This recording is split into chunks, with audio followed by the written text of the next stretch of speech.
صورة جديدة لمحمد صلاح تثير الجدل. أنا سعيد وأهلا بكم في أوليف سبورت.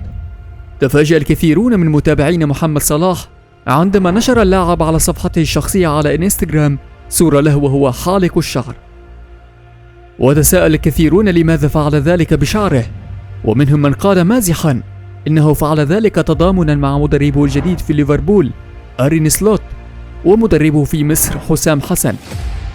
لكن ما لا يعرفه الكثيرون أن والد محمد صلاح يعاني الصلع، وبنسبة كبيرة أن محمد صلاح توارث جينات الصلع. وكما تلاحظون في تلك الصورة أن محمد صلاح بدأت بالفعل علامات الصلع تظهر عليه، لذا يبدو أن محمد صلاح يمهد لشكله الجديد وأن يكون جاهزا عندما يأتيه الصلع بشكل كامل.